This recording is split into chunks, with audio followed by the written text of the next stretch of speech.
Hey everyone, JT Curtis here, I'm Nick Petrella. How you guys doing? and we're doing something a little bit different today. We are actually going to be talking about a film by Hayao Miyazaki, because Nick's always bugging me to watch more anime. Yes, you should watch Giant Robo, by the way. That goes for you, JT, and that goes for everyone watching this video. But I saw Giant Robo. Didn't we do a fan dub of it or something like that? Yeah, well, it's lost media now. It's like completely gone. But the actual anime you should see. Look it up. Giant Robo, The Day the Earth Stood Still, directed by Yasuhiro Imagawa. That's a story for another day. But continue, JT. I was about to say, yes. We are not talking about today. We are talking about the new movie by Hayao Miyazaki that has just come out and is in theaters right now. It's called The Boy and the Heron. And Nick, why don't you give us the synopsis? Okay, well, there is a boy, and there is a heron, and that's it. There's a boy and a heron. That's literally it. That's okay, it. there's more to that. There's obviously more to that, but JT, why don't you just, give us a brief summary of what the movie is about? Okay, I'll just go off of what it says on IMDb. A young boy named Mahito, yearning for his mother, ventures into a world shared by the living and the dead. There, death comes to an end, and life finds a new beginning. A semi-autobiographical fantasy from the mind of Hayao Miyazaki. And I thought we would just first kind of give our general thoughts. I've seen the film. I actually saw it twice. Once with the English dub and once with subtitles with the original Japanese version. You just saw it, right, Nick? Yeah, I just saw it literally yesterday. I saw the English dub version, mainly because I don't want to read subtitles. And my initial thoughts, it's a beautiful looking movie, as Studio Ghibli tradition. But watching it, I was also a bit confused by it. And I'm going to go into this because this might have been the version I saw, but for some reason, even during like far away shots when a character's mouth is moving, there was no dialogue. And I'm wondering if that was just something was wrong with the sound system in the theater I saw it in. And maybe I might have missed something. What's up? I noticed that too. I think that was done for dramatic effect. Oh, interesting. Yeah. But yeah, I mean, it's a nice looking movie, but it also kind of left me a bit confused. Some of the pacing was kind of, especially towards the ending, the pacing was kind of off. Some things weren't explained, but also I have dumb lizard brain, so maybe I wasn't getting it. I'm not a real cinephile. And sometimes most of the times I go into movies just, point blank, just not really expecting anything. You didn't get it, man. You've got a lizard brain. That probably explains way too much. If anyone wants to yell at me in the comments, go ahead. You just didn't get it, man. Kill the monster! As we continually use. Yeah, so I thought first we just kind of give our general thoughts without going into spoilers. We'll let you know when we start talking about spoilers. I guess the interesting thing is, Nick, you're definitely an anime aficionado. I mean, you definitely know your anime. I'm really not. I have seen all of Miyazaki's films because I really love him as a director. I'm more of kind of a, like you said, kind of a cinema geek, like a film student kind of guy. You know, Jay Curtis, you can thank him for that. So when I was watching this film, it almost seemed to me like there were still some like classic like Miyazaki moments and I mean unbelievable like animation and art direction. I mean it's like every time you watch a Miyazaki film, especially this film, it's like if you pause one frame, it could be a Monet painting. It's just incredible. Yes, exactly. Yeah, and not to mention, since this is a music channel, Joe Hisaishi, his long-term um, uh, uh, commitment can't- to the commitment to the. He's done all the Ghibli movies yeah, in terms yeah. of orchestration. Yeah. Yeah, and he's, it's like, you're watching like a modern day Monet with a modern day Beethoven, and it's just like a match made in heaven. Oh, definitely. But in terms of the story, I could definitely tell this wasn't like a castle in the sky, or or even like Princess Mononoke or something like that. This was definitely you really need to sit and think about this film. And like you said, like, he doesn't explain a lot of things. I did notice that. I interpret it more in sort of like the tradition of, Bergman films or Fellini or something like that, where you have to come up with your own interpretation of a lot of these things. Yeah, that's what I was thinking too. After digesting the movie, because I do like some stuff like that, where you watch something and you have to figure out what it means to you. And again, I have lizard brain and went into this thinking it's going to be possibly another Spirited Away. The interesting thing about this movie is originally it wasn't supposed to have like any promotional material at all.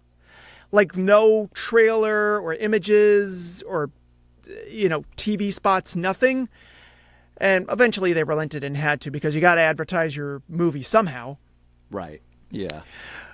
And it's yeah. Go ahead. Well, no, you go ahead. It's also it's interesting because I think I was talking to you about this. The in America, and I'm sure in England it's the same thing. It's the title of the film is The Boy and the Heron. The literal Japanese translation is How Do You Live? And the interesting thing is, I think that title kind of gives away more of what the film is about. I think it really is living with loss and how do you move forward, and a lot of themes like that, which are very adult themes. Like, this is definitely not a My Neighbor Totoro kind of movie. Definitely. We should probably also talk about our general thoughts on Miyazaki's films in general. Like, I think you've said before, is your favorite of the Ghibli Miyazaki films. I know you're a big fan of Castle of. I always forget how to spell it. Castle of Cagliostro. Yes. Well, that was when Miyazaki directed, and that's more a Lupin the Third movie than a Studio Ghibli movie. Studio Ghibli didn't technically exist until he made Nausicaa, Valley of the Wind. Right. And yeah, sort of. Like, it wasn't technically called Studio Ghibli, but they always market it as a Studio Ghibli film. Yeah. I forget the exact year when they called it Ghibli. Maybe around the time when Totoro started, but that's a history lesson for another day. I think Castle in the Sky was the first one, if I remember correctly. Oh, okay. That's another thing. I've seen a lot of Miyazaki's works, and I love stuff he did like Spirited Away and Princess Mononoke. But for me, I'm more into some of his early TV work, like what he did with the first season of Lupin the Third and some of the second. Definitely Castle of Cagliostro. And in terms of Studio Ghibli stuff, my favorite's definitely Castle in the Sky. Just a good straight action adventure from beginning to end. Right. But that doesn't mean I don't like his more quieter, thoughtful stuff. And and this is definitely, I want to say something. The Boy and the Heron, I want to say, is like a bit of what he usually does, but definitely something a bit different in terms of story and pacing and just the message it's trying to get across, because nothing is clear cut. Right. Yeah, and I guess you could read a little bit of that into Spirited Away, but Spirited Away is much more, there's a very clear conflict that's going on. There's a very clear coming-of-age story. There's a very, she has to get her parents back, Chihiro does. And it's not something like Kiki's Delivery Service is just straight up coming of age story. There's not really much of a plot when you get right down to it. Yeah, it's a good comfort food movie. Same with My Neighbor Totoro.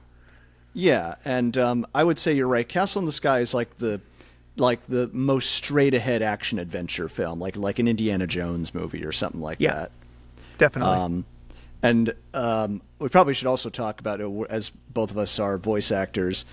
A hell of an English cast for this movie. Oh, definitely. They always bring their A game when it comes to Studio Ghibli stuff. I got to give praise to Robert Pattinson as the Heron, because if I didn't see the name, I would never have guessed. Because obviously Pattinson has gone far beyond just being Edward Cullen from Twilight.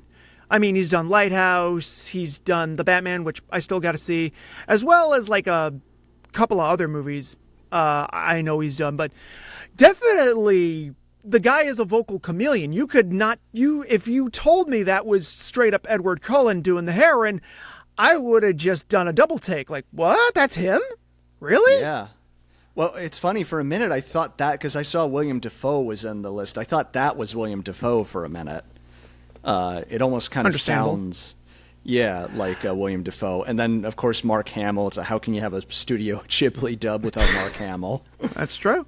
The only one I kind of, Florence Pugh is in it, and Dave Bautista. I'm looking at a list. I'm sorry, people. Oh yeah, he was the Parakeet King. Yes. The only voice actor I kind of was questioning was Christian Bale, and I think he's done another Miyazaki film Yeah, before. he was in Howl's Moving Castle, I know, which Right. I still have yet to see, but I know he was in that. Yeah, I was noted. Yeah, it kind of threw me off because he didn't really try to hide his accent. Yeah, I was like, what is his accent? I thought he was eventually going to go after the Heron and go, I want you off the set, you know. Trying not to get demonetized. I guess, and to anybody who says, I know there's, Nick, you probably know this a lot better than I do. There is a stigma against dubs with anime, which I can kind of understand. We grew up in an era where there was a lot of, like, so bad it's good moments. And Oh, God, yeah. I mean, definitely. I mean, I haven't really noticed. This is going back. We'll veer back to Boy and the Heron. But in terms of anime English dubbing, I want to say it's better now than it was in the past. Mainly because, definitely better now than it was in the past. Because back in the 90s, there were a good plethora of bad English dubs. That mainly came down to lack of time and lack of money. Because these were like done by independent companies and not big studios. Nowadays, with like stuff, anime is definitely more plentiful than ever with like stuff on Crunchyroll and Netflix, and also for a lot of these projects, the dubbing is like very heavily scrutinized by the original Japanese production companies. It's not like then. It's not like then where this random company would get an anime and they'd be like, "Here, go nuts, do whatever." Now it's definitely like we got to approve like every single thing. Oh yeah. And it comes to this point where the worst I can say about English dubs nowadays is that they're very uniform. Not bad, just sort of there. You're not really gonna take any, like, there's not as much ad-libbing as there was in some of the English dub of the past, or even worse, when they completely went off script and completely changed the tone of the production. Right. Well, because I remember there's a story I love that Harvey Weinstein, I'm not going to say any bad words. He was, because I think the film that really got Miyazaki kind of well known, correct me if I'm wrong, in America was really Princess Mononoke. Because that was released to theaters. Kiki's Delivery Service was actually released on video beforehand, and that became a surprise hit. That's the one that really cemented his place. And actually, even before that, there was actually two of his films actually did come to America. One was back in 1985, was a very heavily edited version of Nausicaa Valley of the Wind done by Roger Corman that he absolutely hated and was very hesitant of licensing his films out again to big name American studios. Right. And I know My Neighbor Totoro, there was a separate dub of that was actually released in theaters in the 90s by Troma, of all people. Yeah, and I do remember, like, you know, I guess because of that, I think Harvey Weinstein was looking at all the gore that's in Mononoke and said, you know, we can cut a whole bunch of stuff out of here, and, you know, we can give it like a PG rating or whatever. And Toshio Suzuki, his producer, mailed a knife to him and said no cuts. So I heard it was a samurai sword that was sent to him. It might have been a samurai sword. Yeah, that's the story I hear. It was a samurai sword that said no cuts on it. Yeah. And they had to release it as PG-13. Yeah, and, you know, I mean, is this film PG-13 or is it a PG? I got Boy and the Heron, it's officially a PG-13. Yeah, it's definitely, like, if you are planning to bring your kids to see this, there is some gore. There are, I wouldn't say super adult themes, like nothing too crazy, but, you know, there's definitely a lot of heartache that goes in. I mean, we should probably start getting into the nitty gritty of the film in a minute, but I would say, like, if you want to stop right here and just go see the film, I recommend it. I strongly recommend it. What do you think, Nick? Well, I recommend seeing it twice. One, to get an initial impression, and the second time just to kind of rewatch it, try to absorb, you know, everything you can, and then maybe form a second opinion. Yeah, I think I will say I got pretty much most of it the first time I saw it, but going to see it a second time, there were a couple little things that made more sense to me. And I would say, I mean, you said you saw the English dub, right? Yeah, I did. I mean, it's a solid English dub, I would say. And Mark Hamill I remember watching one of the featurettes, and Mark Hamill had a great argument for watching a dub of a Miyazaki film, which is the images of Miyazaki are so incredible. Like, every single frame is so compelling. You kind of don't want to be reading subtitles while you're watching the film. Exactly. I mean, you want to see the whole picture. Yeah, which I think is why maybe going back a second time see it in Japanese. But I would say the images are really the most compelling part of the film. So if you want to see it for animation, if you're an animation buff, see the dubs. So you can really focus on it. With that being said, I guess do you want to talk about spoilers right now, or? Yeah, let's go into spoilers. Okay, so spoilers for the rest of this video. Yes, you can go see The Boy and the Heron, and then you can come back and hear the rest of our thoughts. Or if you don't like our thoughts, then, you know, well, that's too bad. But okay, so spoilers officially. I'll put a little warning here and everything.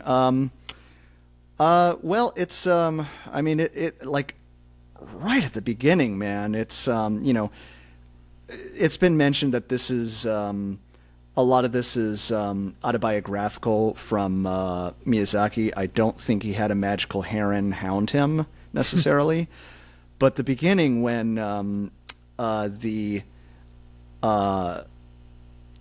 Mahito, who's how old is Mahito supposed to be? Like teenager or? I want to say teen. Like, let's say like 12, like 13, 14.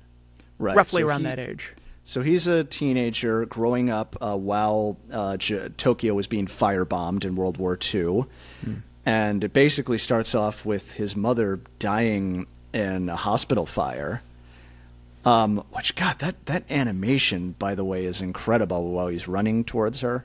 Yeah, as like the fire's blazing, the picture kind of gets distorted. Like the flames are also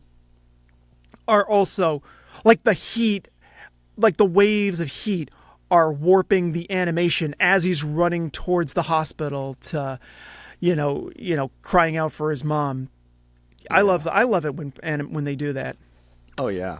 And it's definitely then we cut to they've moved out of Tokyo, which I believe that's what actually happened with Miyazaki's family. And his father, I don't know if he marries or is going to marry his widow's sister, which is a little interesting. And I don't remember offhand, yeah. Yeah, and she's pregnant with who's going to be Mahito's sibling, and Mahito is understandably going through grief. And we get introduced to the heron. We don't really know what the heron is yet or anything. And also I've dubbed them the seven dwarf women. That's what I was thinking too. Watching the old handmaidens. The one that gets the most attention. I think it was Kiriko was her name. Yeah, Kiriko. Yeah, who was also she was in the English dub. That's Florence Pugh doing her voice. And later on, we see a younger version of Kiriko. So props to her for some solid voice acting, both as old Kiriko and young Kiriko. Definitely. Oh man, there's definitely a slow burn going on. Which what were your thoughts on that, Nick? It's kind of expected with some of the Studio Ghibli stuff, to get that kind of relaxing atmosphere before the big stuff hits. I mean, it happened in like Spirited Away. It happens a lot in Ponyo. That's another one I forgot to mention, Ponyo. Right. So that's kind of par for the course for Miyazaki films, the slow burn. And then the magic stuff gets introduced, which props to the which is also in Miyazaki's wheelhouse, because it's always amazing when it goes into magic, when they have to go when they're going through a wall and fire magic and all that stuff. Yeah. Yeah, and just the juxtaposition. There was one. This is a good one to why does this happen? Because he goes to school, and his father makes the cardinal sin of driving him there and showing off that he's rich and important or whatever. And the rest of the kids are like, "Oh, really? You think you're so rich?" And and he gets in a fight. But then when he gets back, he takes a stone and hits himself in the skull with it in a pretty gory animation. Yeah, I want to say this might be Miyazaki's goriest movie since Princess Mononoke. Oh, definitely. Yeah, I don't remember any gore in any of the other ones. I mean, most of his stuff is, all of his stuff is mainly is for families, not a whole lot of blood, right. Except for maybe that one scene in Nausicaa where she gets shot in the shoulder. But other than that, yeah. Yeah. And I guess, I kind of interpret it as that, he's just I don't want to go back to school, and that's why he does that, just so he can get out of it. I could see that, yeah. Thinking that scene over, I think that might have been part of his... I think that might have been him grieving, or just because if you lose someone, it does kind of mess with your mind, and you do things you would not normally do. And I interpreted that as just kind of grief taking over for that split second, and he's like, I'm just doing this, and don't want to deal with life or deal with this moment, that sort of thing. That's what I'm thinking about it now. And this is all off script, by the way. So if anybody does not like my rambling, I'm very, very sorry. But I tend to do that a lot. Well, we've also, without getting into a whole personal thing here, I mean, we've experienced, grief in our lives. So I can definitely speak from experience when I say when you're getting through it, you tend to do a lot of really messed up things to yourself. I won't go into what I didn't do anything like I never hit myself in the head with a rock, but it certainly does a lot. Definitely. And there's an interesting moment with the heron where he peeks through the window. We see the heron has teeth, and that's the first time you notice, okay, something's a little off about this thing. Yeah. Yeah, that's that little Miyazaki magic coming through. And when Robert Pattinson's just like, Magito! Yeah, they had the whole, like, join us, and these toads are covering him and everything. Oh, God, that scene.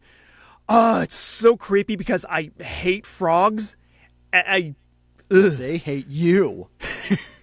No, I really hate frogs. I just have this fear of them just jumping on me and just like, it's so slimy and gross. Don't do that. Yeah, it's definitely an intense moment. So I guess there's that moment, and I'm trying to think of the timeline. There's the big, what do I want to say, mansion that has been sealed off by... Oh, yeah, the tower. Yeah, by his foster mother's granduncle. Yes, granduncle. That's Mark Hamill. Yep. Well, we don't know that yet. It's interesting, but it's funny because when he came in and I heard the voice, I went, "That's Mark Hamill." Like you immediately know it's his voice. I'm like, same. Yeah, he's like that's Fire Lord Ozai. So, but eventually, he does him and Kiriko, one of the old women, one of like the Seven Dwarfs kind of characters. They do eventually get into the tower because the heron says like your mother is still alive. That's right. Yeah, he does say that. Yeah, and Mahito realizes later that's a trick, and the heron is such a weird but fascinating character, and like that's always the interesting thing to me about Miyazaki's world. It's just like there's all these rules of how magic happens and how all these things happen, to where you're like, if you put logic into it, it makes absolutely no sense whatsoever. But it's so charming in its own way. Like if he has a hole in his beak, then he can't fly. Yeah, and he has to get it patched up. That's the thing about Miyazaki. He does do a lot of these like these very charming, goofy characters. I'm remembering the TV series he actually directed, Future Boy Conan, which is out on Blu-ray, and you all should buy it. Conan. Yeah, it's me. It's a little boy. But no, Future Boy Conan's a great series. There's this character named Commander Dice, who, if I remember correctly, leads a group of pirates, and he's kind of goofy. He reminds me a lot of Zenigata from Lupin the Third. But yeah, Miyazaki will do these goofy characters that think of themselves as like all powerful and threatening, but are just kind of ineffectual goofballs. Right. Yeah. Although he is like, it's interesting their dynamic because, the great granduncle, he tells the heron, "You need to be his guide," and then they literally melt into the world. Oh, that was such a cool sequence. Yeah, and this was the moment you first get a glimpse of this ocean, like seaside world with Joe Hisaishi's music. Which again, can we just for a minute gush about how beautiful his music is throughout this film? Oh, definitely. I mean, the man can do no wrong. I've known this ever since I heard his music in this anime anthology movie called Robot Carnival. For this soundtrack, I was listening to it just a few moments ago. It's definitely a lot more somber, which goes into the theme of like grief and loss and getting over it. A lot of piano and strings, all very downplayed and just melancholy. Yeah, I mean, there is still. I mean, like I think one of his most well-known pieces is the Sixth Station from Spirited Away, when the scene where they're on the train. Chihiro and No Face and the baby who's now like the mouse or whatever. Yeah, and the little crow bird fly thing. Yeah, and by the way, I have seen Joe Hisaishi. I saw him at Carnegie Hall, and he is a legit composer and conductor. I mean, he premiered like a serious piece, which was really interesting, but everybody was waiting for him to do the Spirited Away soundtrack, and it was breathtaking. And he will play piano, like he'll stop conducting and sit down and play piano while the orchestra continues. It's absolutely spectacular. Like if he's in your town and you can go see him, to me, I would pay money to see him over like Taylor Swift or anybody like that. So. Yes, give your money to like legitimate talent. Yes, not just the latest pop star that's going to be marketed towards you for the next 10 years, or however long until we get sick of you. That's right. Also, Taylor Swift, please don't sue us. We know we tried to sue you like long while back. But... Water under the bridge. Not for me.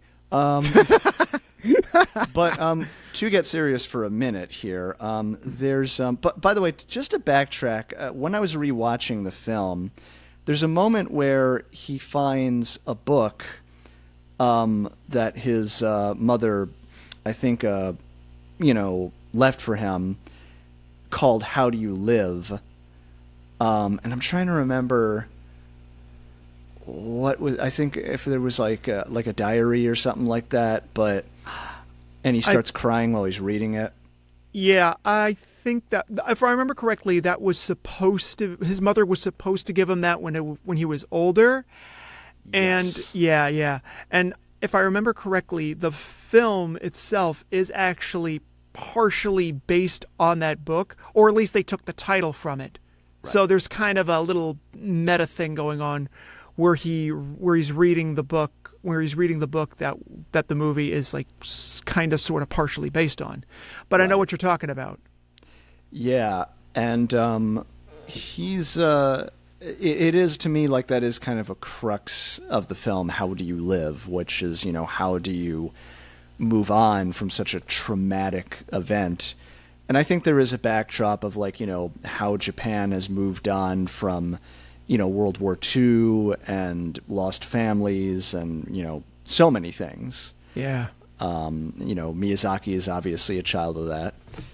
But getting back to this moment where he enters the land of the dead, you just see this sunset against the seaside landscape with Joe Hisaishi's music, and it did bring a tear to my ear, a tear to my ear. You should get that checked out.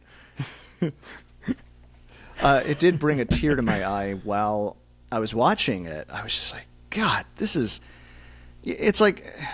amazing. Like I've seen like the amount of movies I see that just have no substance whatsoever. Like here's a cartoon that is to me like Oscar worthy, like for its imagery. Like that one little scene, I'm like, I would frame that image in a museum. That's how much it hit me. And then there's the whole thing with the pelicans, which is... Oh, yeah. The pelicans were interesting to me because I was... it took me a minute, I think, in my second viewing to kind of figure out what they represent. I mean, what do you think the pelicans represent?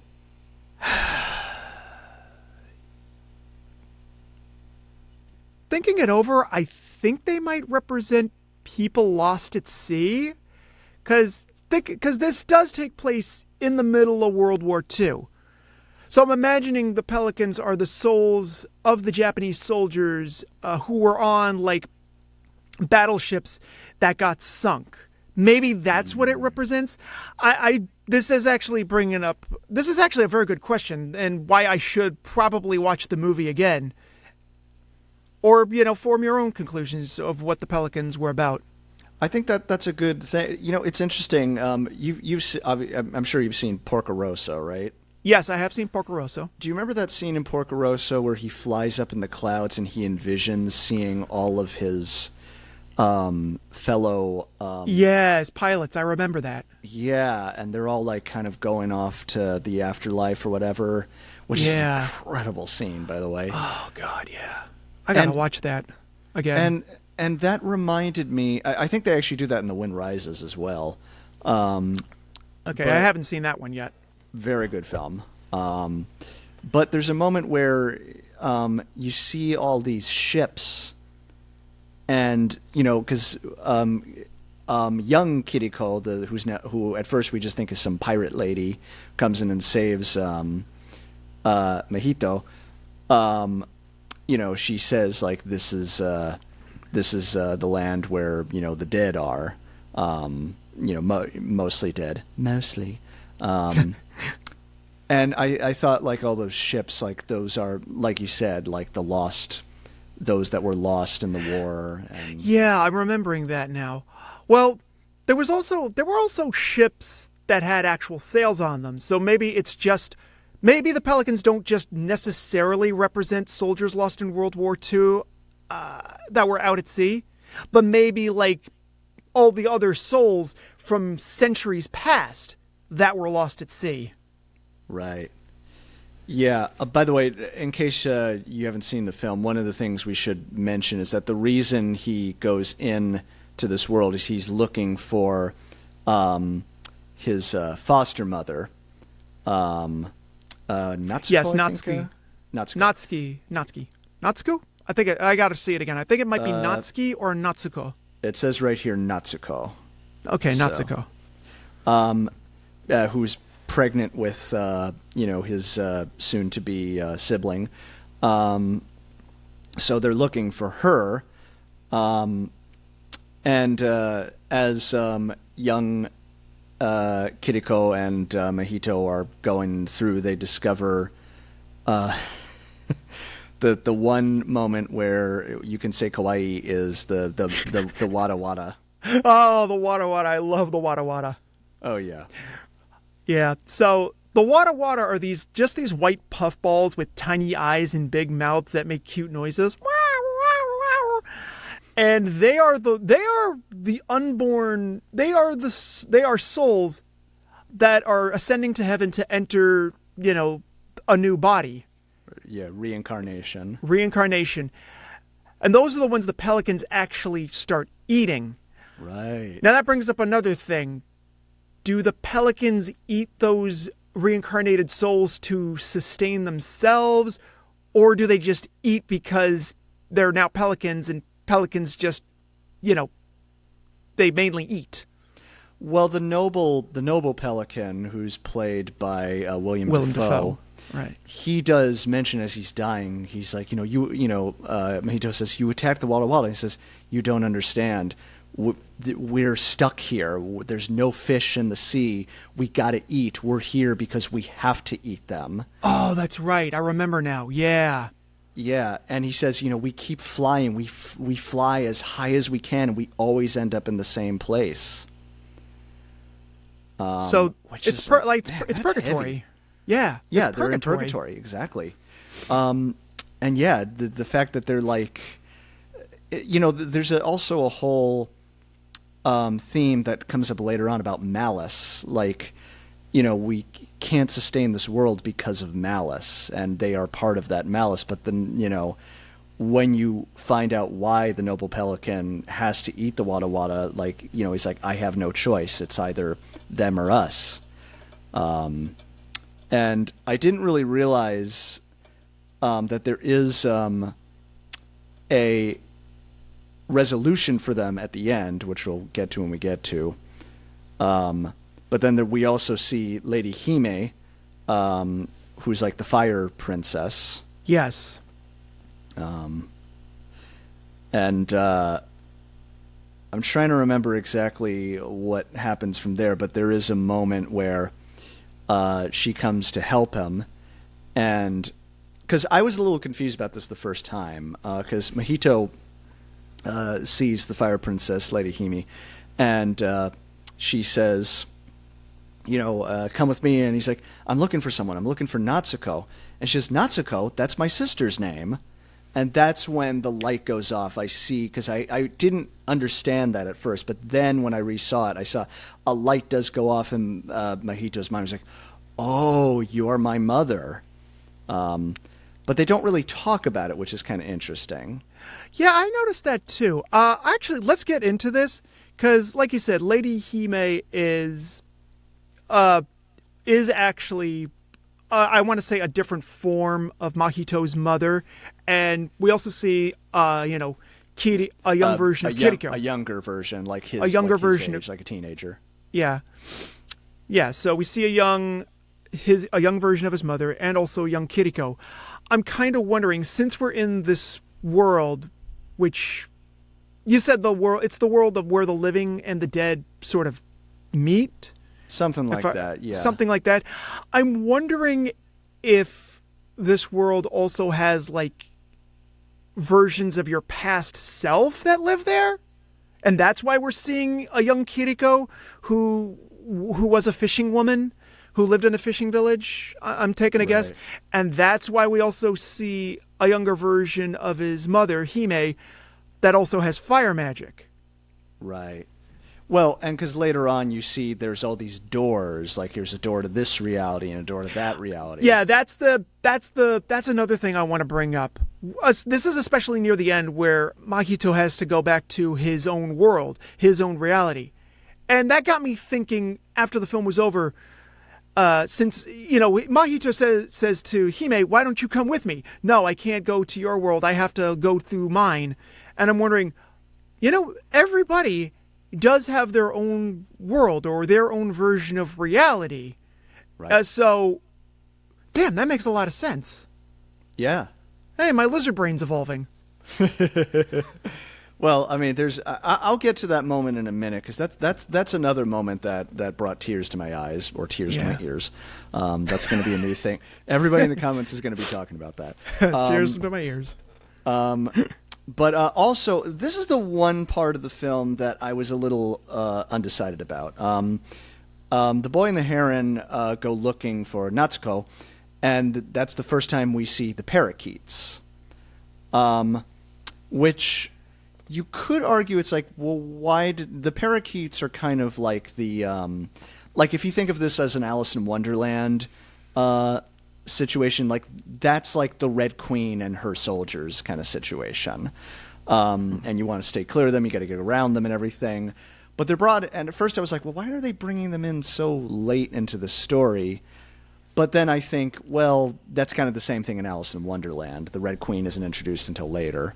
Yeah, it's true. That kind of confused me too, especially when you get to the Parakeet King, who's just sort of there.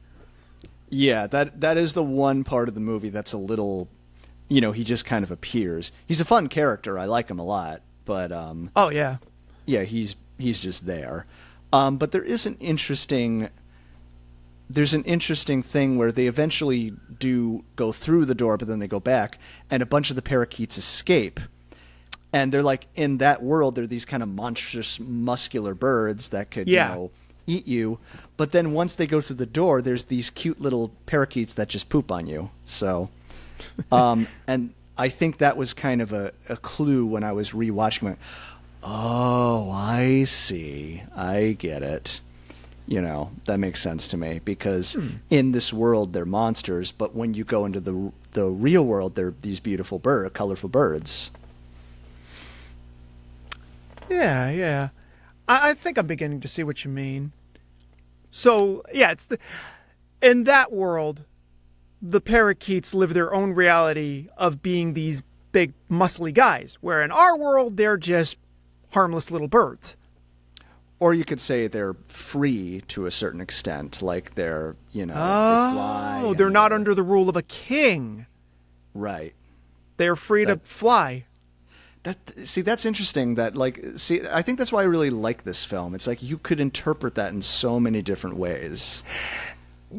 Yeah, again, my lizard brain's evolving. But I do really like that Mahito and Hime, they have like kind of their, adventures. It's kind of getting into that Spirited Away sort of style. And then they get captured. And I love...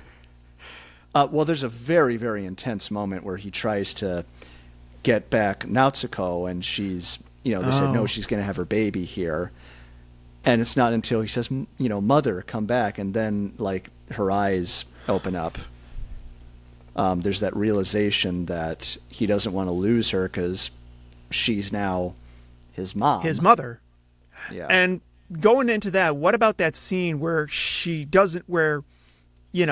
Mahito's trying to, rescue his aunt, and his aunt just stares him in the face and goes, I hate you. That's another, I could interpret that as like, my sister's gone, you survived. Why did she die so that you live? I hate you. That moment of her own grief just bursting out towards this kid. Yeah. Thinking of it now, yeah, I interpret it that way. Yeah, or maybe in a way, like, this is almost his, like, he's seeing a vision of a different Nausicaa, and it's not until he accepts that she's his mother that, or maybe she doesn't recognize him. You can interpret it in a whole bunch of different ways, but yeah, it's a very intense scene, and how Hime has to burn all of the papers that are, trying to devour him and everything, because she's his mother, she's protecting him.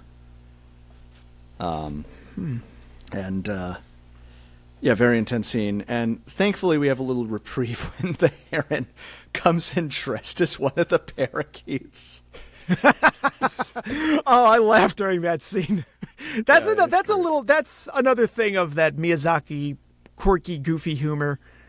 And also very Looney Tunes-esque, just this really obvious paper-thin disguise, and yet the parakeets don't even give a second look. And not the fact that Mahito's like in a cauldron.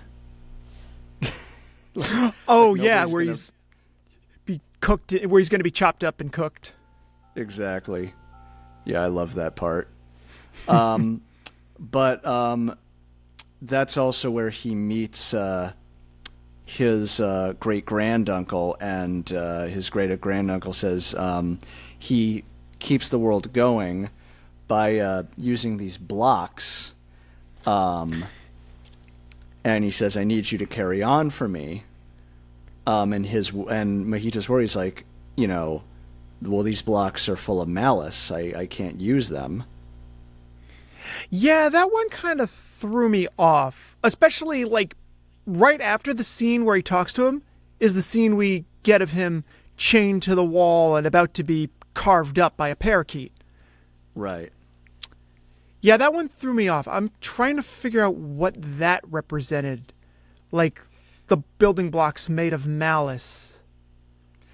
Well, I guess it's, I think in many ways this, I think this world, which he says, this world, which is this big, I'm just going to say it, this big turd, which represents it. I'm sorry, but that's what it looks like. It's basically what keeps the world, this world of remembrance, and you have to keep it going. And I think what it represents is us clinging on to what we have lost. Like, because his mom is there, and, we were talking about all the metaphors, like the pelicans being a metaphor for soldiers that are lost, that this world is almost like the stand-in for our own like subconscious in a way. Oh, okay. And, Yeah, I can see that. Again, Yeah, my I mean, lizard brain's evolving. And again, I it's hard to say, but there's also like the Parakeet King who comes in and has Lady Hime in like a Snow White glass box. Lots of Snow White references here. That's true. He's going to use her as leverage to get what they want, which is this is the one part of the movie that hasn't quite settled with me. I don't know what the plan is here, and this is kind of a typical Miyazaki thing. He sometimes has to put in a climax just to make a climax. Like Totoro has that with the cat bus, and Kiki has it with the blimp. Yeah. I do notice that too. That he'll just kind of throw in a ticking clock element at the last minute. He does this with Ponyo too. Yeah. So that's the one part of the film that I guess that's like the action adventure part of the film that I'm like, it's a little tiny bit incongruous to this world that we've built, but it's fun. I still enjoy it and everything, and I can see where he's getting at. And eventually, Mark Hamill's character says, by the way, that's Dave Bautista as the Parakeet King. Yes. And Mark Hamill says, I searched everywhere. I had to go through all these lands to get these blocks. Now choose one so that the blocks can stay and this world can stay. There's a really heavy moment where Mahito holds the scar on his head and says, I have the scar. That means I'm a product of malice and I can't build the tower. Which is, I feel like there's so many layers to that moment of just like, how malice and keeps us from being able to achieve what we have to achieve, I guess. Right, yeah. It keeps us from, I guess you could say, evolving. That's good too, yeah. Yeah. Because when the Parakeet King says, oh, well, I'll do it, and he just does it really, really fast, and it falls over in a millisecond, and then the whole world dies. I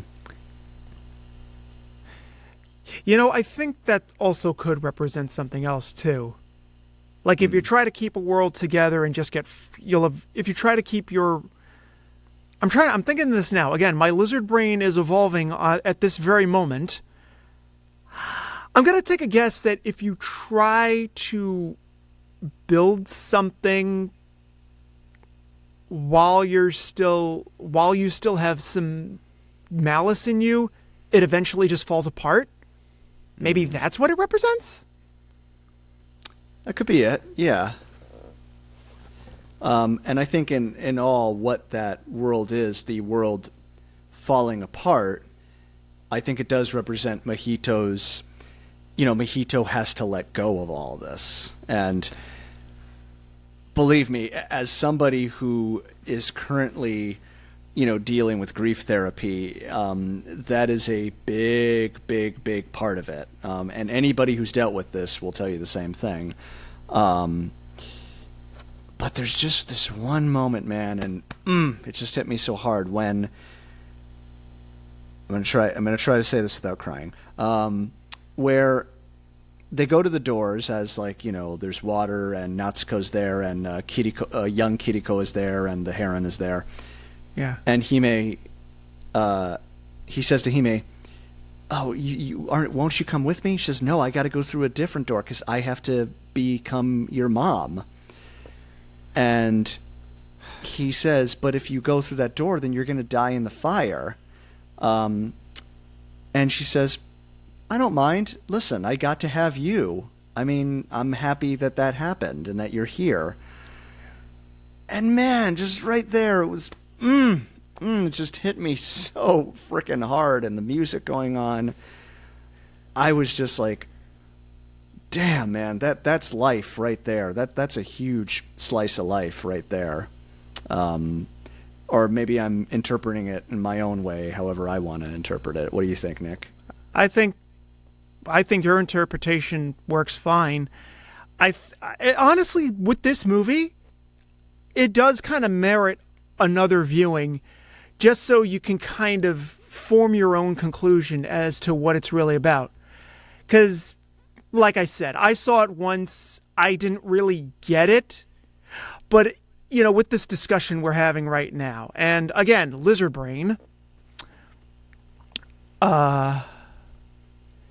it involves, like, yeah, this is a film. This is definitely not your typical Miyazaki movie. You should see it more than once to sort of draw your own conclusions and to, like, see the things you didn't really notice before. It's like that with like a lot of movies, where you have to see it more than once just to, like, form your own conclusions. What does it mean to you? Yes, it can mean absolutely. something to somebody else. It could mean something to somebody else. It could be a totally different thing. You could take it at face value, but it's definitely something you should see more than once. Yeah, I mean, I almost like, forgive me if I'm getting my, film school brain going, but I think this is definitely in the tradition of, like, the Seventh Seals and 8.5, like those kind of, like, greatest movies ever, which maybe mainstream audiences will look at now and just go, I don't get it. But they are films that you really need to, kind of turn everything off around you, and you really need to focus and kind of tune in on what it is that the director is trying to say. And I think Miyazaki's doing the same thing here. But, of course, we get a happy ending. They go through the door, and his dad is there. He's so happy, and I love that he's got the charm of Kiriko, like the little, the little. Yeah, and the scene where he's got those charms of of the 7 old ladies, and keeps the Kiriko charm in his pocket. And then once they're there, Kiriko appears as an old woman again. Right. And then and you see all the parakeets leave. And again, what I was saying about the pelicans, because I was thinking, well, what are the pelicans? Once he opens the door, the pelicans can leave, and they can live their own new life in in this real world, like they've been able to escape purgatory. That's true, yeah. And the parakeet king is there as well, and he's just like this cute little bird. And now he's a little bird. Yeah. And I guess with that, the parakeet king, you could probably interpret that as, like, he no longer holds any real power out in the real world. He's just a cute little bird now.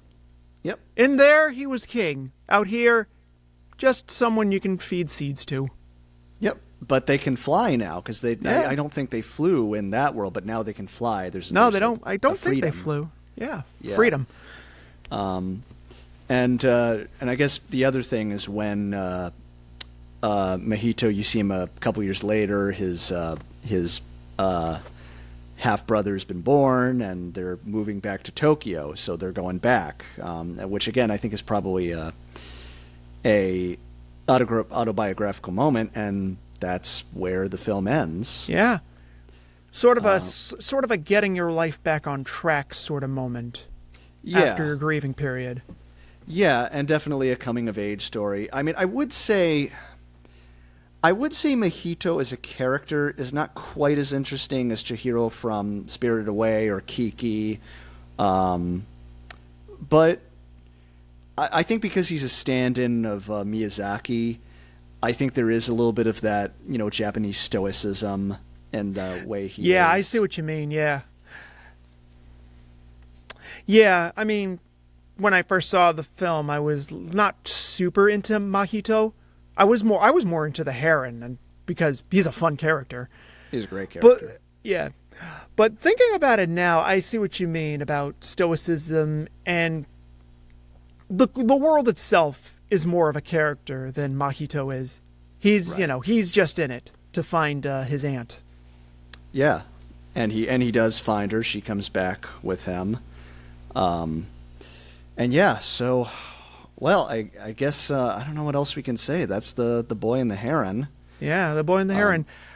my final thought is at first I didn't really get it, but after having this discussion, my lizard brain has now evolved into ape brain, and I can now I can now interpret this film differently. It's definitely a film you have to see more than once, because if you go through it once and just never watch it again, you're going to, walk away unhappy. If you see it multiple times, you could interpret different scenes as you see fit. You might notice some things you didn't notice before. And that's what makes a good movie, and that makes what a good movie worth discussing. So my recommendation is see it more than once, either in theaters or when it comes out on streaming, which should be by the end of the month. Yeah, and really, I saw the film with my wife and my mom. And my mom's a teacher. She's a literary scholar. So it was very interesting to have an immediate conversation with her right after the film, because we were talking about, well, what does this mean and what does this mean? She loved the film, by the way. And it's like, my mom's not an anime person at all. She's not even really a cartoon person, but she was like, that's one of the best movies I've seen in a long time. So I will say, if it doesn't win an Oscar for Best Animated Feature, I don't know what's with the Oscars. But in my mind, you don't really need an arbitrary award to enjoy a good movie. That's true. I mean, it might look good on the mantle, and Miyazaki's, I know he's won the Oscar for Spirited Away. Did he win any others? I'm trying to remember. I don't think he did, and he refused to attend the ceremony when he won the Oscar because the Iraq War was going on at that time, and he was against the Iraq War. So yeah, well, I'm glad we got to have this discussion. That was actually, I thought, a great discussion about the film. I'm glad we, definitely. You're always telling me, hey, let's talk about anime. So, speaking of which, if there's any, and this is for people in the comments too, if there's an anime film you want us to discuss, that I more than likely have seen, let us know in the comments. JT, if I can recommend anything to you, definitely check out the works of Satoshi Kon. Great anime director, did Perfect Blue, Millennium Actress, Tokyo Godfathers, which 'tis the season. I know Tokyo Godfathers. You've talked to me about that. Yes, that one's a great one. And his final film before he tragically passed away, Paprika. So I give The Boy and the Heron a goldfish. What do you think, Nick? I'm going to say, you know what? At first I was going to give it a spotted fish, but now it's edging more towards goldfish. Yeah, I mean, I definitely think this is a film you want to see in the theaters, so. Yes, so and more than once. And more than once. So that's double goldfish. Double goldfish. Oh! See, they had the little goldfish right here, and I just took them and just ate them. Double goldfish. Those were my goldfish. Well, now they're my goldfish. You're going to buy me more. Make me. Hey, make sure you comment, subscribe. Did you see the film? What are your thoughts on it? Comment below, let us know, and hopefully we'll do another one of these soon. Yep. And again, put in your recommendations.